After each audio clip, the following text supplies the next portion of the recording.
इसके लिए सबसे पहले आपको आना होगा बीपीएससी के ऑफिशियल वेबसाइट पर। यहीं पर ऑनलाइन अप्लाई का लिंक मिलता है जिस पर आप क्लिक करेंगे। बीएससी भी ऑनलाइन एप्लीकेशन का ऑप्शन मिलता है जिस पर क्लिक कर ओके वाले विकल्प पर क्लिक करेंगे। अब यहाँ पर आपको जो रजिस्ट्रेशन नंबर मिले हैं और आपको एक यूजर आईडी भी मिला होगा यूजर नेम के रूप में, उससे आप डालेंगे, पासवर्ड को डालेंगे जो आपको मोबाइल पर गया होगा, इस कैप्चा कोड को डालेंगे और लॉगिन वाले विकल्प पर क्लिक करेंगे। अगर नहीं पता है तो यहाँ से फॉरगेट यूजर आईडी और पासवर्ड भी कर सकते हैं, यहाँ से आसानी से फॉरगेट हो जाएगी। और यदि अभी तक आपने रजिस्ट्रेशन नहीं किया है तो चैनल के लोगो पे क्लिक कर लीजिए या डायरेक्ट कमेंट बॉक्स में लिंक मिलेगा। ये वीडियो है जिसका थंबनेल ये है, इसमें हमने पूरी जानकारी बताया है कि कैसे आप रजिस्ट्रेशन फॉर्म को भर सकते हैं। स्टेप बाय स्टेप प्रोसेस हमने इस वीडियो में आपको लाइव बताने की कोशिश किया है। अब आइए डिटेल को डालकर लॉगिन करते हैं। लॉगिन करने के बाद आपके सामने आपकी पूरी डिटेल आती है और यहाँ पर एक ऑप्शन भी आपको मिलता है कैंसिल रजिस्ट्रेशन का। देखिए, अगर किन्हीं कैंडिडेट को कोई भी गलती हुई है तो भाई मेरे आप कैंसिल कर सकते हैं, वो पैसा आपको रिफंड नहीं होगा, इन बातों को ध्यान रखिएगा। साथ ही साथ आयोग ने एक नोटिफिकेशन भी निकाली है, इसमें कई सारे मॉडिफाई किए हैं। जैसे मॉडिफाई क्या किया कि बहुत सारे कैंडिडेट को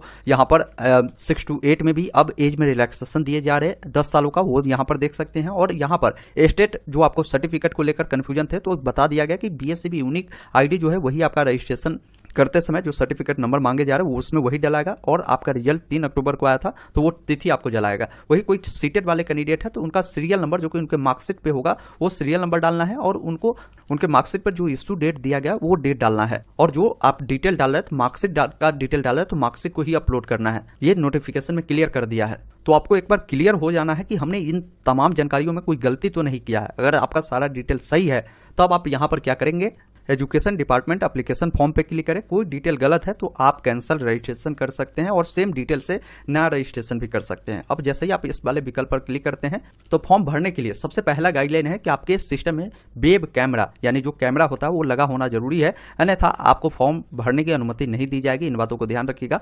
तो चलिए वेब कैम लगाते हैं पहले, उसके बाद यहाँ पर आपका टाइमिंग चलना शुरू हो जाएगा। 15 मिनट में ही इस फॉर्म को आपको फिल करना है। देखिए दोस्तों, बीपीएससी फेज 2 शिक्षक भर्ती के तहत जूनियर शिक्षक की भर्ती निकाली गई है। ऐसे में अगर आप चाहते हैं एक सीट अपने नाम करना तो आपको एनसीईआरटी और एससीईआरटी का बुक जो है उसको पढ़ना होगा, क्योंकि आप जानते होंगे आपके पास समय तो है नहीं, क्योंकि इसका एग्जाम का डेट जारी कर दिए गए 7 दिसंबर से 10 दिसंबर के बीच आपकी एग्जाम भी होने वाले हैं। तो ऐसे में आप अपनी तैयारी को बेहतर बनाना चाहते हैं तो आपको एनसीईआरटी और एससीईआरटी के बुक पे कमांड करना होगा। तो इन दोनों बुक का जो निचोड़ है वो आपके लिए तैयार किए गए हैं, जो कि आप नीचे देखेंगे काफी बारीकी ढंगों से ये बनाए गए हैं, जिससे आप अपनी तैयारी को बेहतर कर सकते हैं और इस नोट को बाई कर एक सीट आप अपने नाम कर सकते हैं। अब आइए जानते हैं इस नोट में आपको मिलेगा क्या क्या। तो ये आपकी कंप्लीट नोट होने वाली है जिसमें एसएसटी टीचर हेतु नोट मिल जाएंगे, साथ ही साथ साइंस और मैथ शिक्षक हेतु भी मिल जाएंगे, हिंदी शिक्षक हेतु भी इस नोट को बनाए गए हैं वो भी आपको इसमें मिल जाएंगे। इस नोट को लेने के लिए हमने वीडियो डिस्क्रिप्शन में आपको एक लिंक दिया है, उस लिंक पर क्लिक करेंगे। आपको 199 का जो पेमेंट है वो करना होगा। पेमेंट करने के बाद यहाँ पर जो व्हाट्सएप नंबर आपको दिख रहा होगा, इस व्हाट्सएप नंबर पर आपको पेमेंट का जो स्क्रीनशॉट है उनको भेजना होगा। तुरंत के तुरंत आपको ये जो कंप्लीट नोट है जो आपको दे दिए जाएंगे,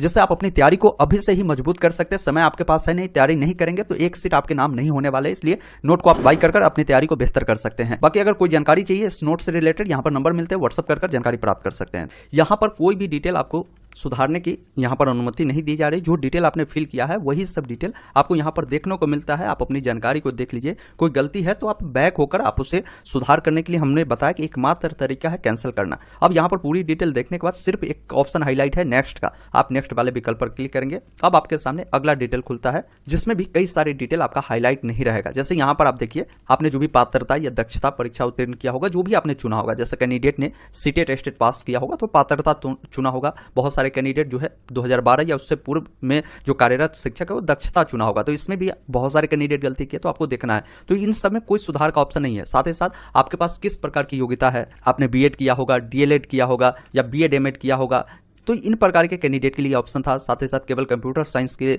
लिए था। तो जो आपने रजिस्ट्रेशन में चुन दिया वही रहेगा, यहाँ पर कुछ भी संशोधित नहीं होगा। आपने किस पोस्ट के लिए अप्लाई किया था वो पोस्ट आपका ऑलरेडी ठीक रहेगा, कौन सा सब्जेक्ट चुना वो भी ठीक रहेगा। जैसे इन अभ्यर्थियों ने कक्षा 6-8 के अध्यापक के लिए आवेदन दिया है तो यहाँ पर बताया गया है कि देखिए, विद्यालय अध्यापक के मूल कोटि कक्षा 6 to 8 के पद पर नियुक्ति हेतु प्रशैक्षणिक और जो शैक्षणिक योग्यता है वो आपको यहाँ पर चुनना है। तो देखिए, यहाँ पर कई सारे ऑप्शन मिलते हैं, यहाँ पर भी गलती आपको नहीं करना, आपको देखना है कि आपके पास किस प्रकार की योग्यता है। अब 1 नंबर में क्लियर बताया गया है कि अगर कोई कैंडिडेट स्नातक किए हुआ है और प्रारंभिक शिक्षा में 2 वर्षीय डिप्लोमा, चाहे वो किसी भी नाम से जाना जाता हो, जैसे डीएलएड होते हैं या अन्य कई सारे नाम से 2 वर्षीय डिप्लोमा जाने जाते हैं, तो वो कोर्स अगर आपने किया है तो आप ये फर्स्ट वाला ऑप्शन को चुनेंगे। तो यहाँ पर देखिए सबसे पहले बोला गया कि आप ग्रेजुएशन की डिटेल दीजिए, ग्रेजुएशन का सब्जेक्ट या स्ट्रीम बताइए, कब आपने ग्रेजुएशन पास किया है उसकी जानकारी दीजिए, किस इंस्टीट्यूट से किया है, मतलब कॉलेज का नाम बताइए, साथ ही साथ यूनिवर्सिटी का नाम बताना है। यहाँ पर आपको बताना है कि ऑब्टेन मार्क्स में आपको कितने नंबर मिले हैं और कुल कितने का एग्जाम हुआ था और आपका परसेंटेज मिल जाएगा। अब ग्रेजुएशन का जो भी आपके पास डॉक्यूमेंट होगा, जैसे यहाँ पर जो डिटेल आप डाल रहे हैं तो ये मार्कशीट के अकॉर्डिंग डाल रहे हैं, तो आप यहाँ पर ग्रेजुएशन का मार्कशीट आप लगा सकते हैं, या आपके पास सर्टिफिकेट है तो सर्टिफिकेट भी लगा सकते हैं, जो आपके पास उपलब्ध हो उससे आप यहाँ पर अटैच करेंगे। उसके बाद नीचे देखेंगे आपको, अब यहाँ पर जो कैंडिडेट प्रारंभिक शिक्षा में 2 वर्षीय डिप्लोमा किया हो, चाहे वो किसी भी नाम से जाना जाता हो, उसकी जानकारी आपको देनी है, सब्जेक्ट और स्ट्रीम बतानी है, साथ ही साथ आपने उसे कब पास किया, पासिंग ईयर बताएंगे, इंस्टीट्यूट का नाम बताएंगे जहां से आपने उस कोर्स को किया है, साथ ही साथ बोर्ड या यूनिवर्सिटी का नाम बताएंगे, कितने नंबर आपको मिले हैं, कुल कितने का एग्जाम हुए थे, आपकी क्या परसेंटेज है वो बताएंगे। और यहाँ पर अपलोड सर्टिफिकेट, आपको जो सर्टिफिकेट आपके पास होंगे उसे अपलोड करेंगे। सर्टिफिकेट नहीं है तो आप अपना मार्कशीट को भी यहाँ पर अपलोड कर सकते हैं, क्योंकि जानकारी आप जो भर रहे हैं, जैसे मार्क्स की जानकारी आपके मार्कशीट पे ही होते हैं, तो आप उसे अपलोड कर दीजिएगा। तो इस प्रकार जानकारी डालना है। जैसे अब यहाँ पर देखिए कम से कम 50% अंकों के सहित स्नातक या स्नातकोत्तर तथा बीएड अगर कोई किया है तो इससे चुनेंगे, या कोई कैंडिडेट न्यूनतम 45% अंकों के साथ स्नातक एवं शिक्षा शास्त्र में 1 वर्षीय स्नातक ब्रैकेट में बीएड जो एएस संबंध में समय समय पर जारी किए गए राष्ट्रीय अध्यापक शिक्षक परिषद मान्यता मापदंड तथा क्रियाविधि विनियमों के अनुसार प्राप्त किया गया हो, तो आप इससे चुन सकते हैं। कोई कैंडिडेट 50% अंकों के साथ उच्चतम माध्यमिक और ब्रैकेट में बताया गया था इसके समकक्ष तथा 4 वर्षीय प्रारंभिक शिक्षा शास्त्र में बीएलएड किया है, तो वो इससे चुनेंगे। तो आप इससे चुनेंगे तो इससे जुड़ी जो डिटेल चाहिए वो आपको ऑटोमेटिक पता चल जाएगा। इसको लेकर चिंतित आपको नहीं होना कि किस ऑप्शन से क्या मांगा जा रहा है। आप अपने अकॉर्डिंग देखिए, आप पर जो लागू होता है उस ऑप्शन को आप चुनेंगे तो यहाँ पर बताएगा। जैसे यहाँ पर हमने इस ऑप्शन को चुना तो इसमें इंटरमीडिएट की जानकारी मांगी जा रही है और उसका जो भी डिटेल है वो डिटेल मांगे जा रहे हैं, सर्टिफिकेट मांगी जा रही है, और यहाँ पर देखिए बीएलएड से जुड़ा जो भी उनका डिटेल है वो मांगा जा रहा है। तो आप अपने अकॉर्डिंग देखिए आपके अंदर किस प्रकार की शैक्षणिक और प्रशैक्षणिक योग्यता है, उस अकॉर्डिंग जानकारी को आप यहां से चुनेंगे। अब उस अनुसार जानकारी को फिल करेंगे। बाकी नीचे जब आप आएंगे तो अगर आपने 9वीं और 10वीं के लिए भी अप्लाई किया होगा तो आपको 9वीं और 10वीं की भी जानकारी इसी अकॉर्डिंग आपको मांगी जाएगी। यहाँ पर आपको अपना जो है शैक्षणिक और प्रशैक्षणिक योग्यता बताएंगे और उससे जुड़ी जानकारी को फिल करेंगे, उनका सर्टिफिकेट लगाएंगे और फिर आपको नीचे आना। तो इस अकॉर्डिंग जानकारी को फिल करना, क्योंकि ये कैंडिडेट जो है सिर्फ 6 और 8 के लिए भी अप्लाई किए थे, तो इसलिए इनको यही डिटेल मांगी जा रही है। अगर आप 11-12 के लिए भी अप्लाई किए होंगे, तीनों पोस्ट के लिए किए होंगे, तो तीनों पोस्ट के लिए अलग अलग डिटेल आपको फिल करने की जरूरत होगी। अब यहां पर आपको प्रेफरेंस देना है, प्रायोरिटी देना है कि भाई अगर मान लीजिए आप तीनों के लिए एलिजिबल है, कोई 6 to 8 के लिए भी है, 9-10 के लिए भी, 11-12 के लिए, तो उनको 3 विकल्प मिलेगा। तो अगर मान लीजिए आपको पहले प्राथमिकता देना कि भाई हम 6 to 8 के लिए बनेंगे टीचर, तो आप 1 नंबर में उससे डाल दीजिएगा। अगर आपको मान लीजिए 11-12 के लिए पहले देना तो पहले उससे डालिएगा, फिर 9-10 के लिए देना है तो 2 में उससे डालिएगा, और फिर आपको 3 नंबर में देना है 6 to 8 के लिए, तो उससे आप लास्ट में 3 में डालिएगा। क्योंकि ये कैंडिडेट ऑलरेडी एक ही पोस्ट के लिए अप्लाई किया 6 to 8 के लिए, तो इनको एक ही डालना होगा। इन बातों को ध्यान रखिएगा।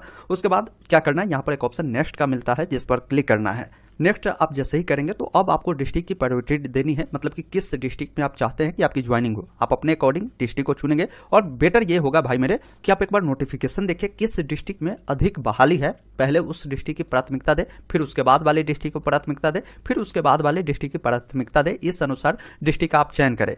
अब यहाँ पर 11 नंबर कॉलम में आपको बोला गया है कि मैट्रिक का जो सर्टिफिकेट की डिटेल है वो फिल करिए। यहाँ पर देखिए सर्टिफिकेट नंबर पूछी जा रही है। अब कहेंगे कि सर ये डिटेल कहाँ मिलेगा, तो देखिए आप अपने मैट्रिक के सर्टिफिकेट को देखिए, ऊपर में ही यहाँ पर देखिए एक क्रम संख्या सीरियल नंबर आपको मिलता है। अब आपको यही सीरियल नंबर वहां पर आपको डालनी है और नीचे में एक डेट भी आपको पूछेगा कि इश्यू डेट बताइए, तो इश्यू डेट नीचे में आपको मिल जाएगा। इनका डेट ये है, तो आप अपने अकॉर्डिंग आप जब यहाँ पर आएंगे तो आपको सर्टिफिकेट नंबर, इश्यू डेट डालना है और उसको पीडीएफ फॉर्मेट में 100 KB में आप बनाकर इससे अपलोड कर दीजिएगा। अगर आपको पीडीएफ भी नहीं बनाने आता है तो गूगल में आप लिखिएगा convert JPG to PDF, mobile से कोई फ्रेश फोटो खींच लीजिएगा और उसको क्या करिएगा, गूगल पे इतना लिखिएगा तो फर्स्ट वेबसाइट मिलेगा। यहाँ पर क्या करना, अपना उस फोटो को यहाँ से सेलेक्ट कर लीजिएगा। मान लीजिए मेरा, इसको हमने चुन लिया। उसके बाद यहाँ से कन्वर्ट टू पीडीएफ पे क्लिक करेंगे। आपका ये जो है पीडीएफ बन चुका है, इससे आप यहाँ से डाउनलोड कर लेंगे। डाउनलोड करने के बाद जब आप यहाँ पर आप आएंगे उसी को यहाँ पर आप अपलोड कर देंगे। तो इस प्रकार डिटेल को आपको भरना है। देखिए 12 नंबर कॉलम में बोला गया है कि उम्मीदवार के जो शरीर है, आपकी जो बॉडी है, उसमें कहीं भी एक कोई निशान होगा, उस निशान को यहाँ पर बताना है। ये निशान क्या हो सकते हैं, आपके शरीर में कहीं कटा हो सकता है, आपके शरीर में कहीं तिलवा हो सकता है, आपके शरीर में कहीं जला हो सकता है। इस प्रकार का कोई भी निशान आपके शरीर में है तो यहाँ पर लिख सकते हैं। जैसे मान लीजिए एक cut mark on left hand, right hand, जो भी हो आप अपने अकॉर्डिंग बताएंगे। अगर नहीं है क्योंकि बहुत सारे कैंडिडेट होते हैं उनको कोई निशान नहीं है, तो नो मार्क आप यहाँ पर लिख सकते हैं। तो ये आप अपने अकॉर्डिंग जानकारी को फिल करेंगे।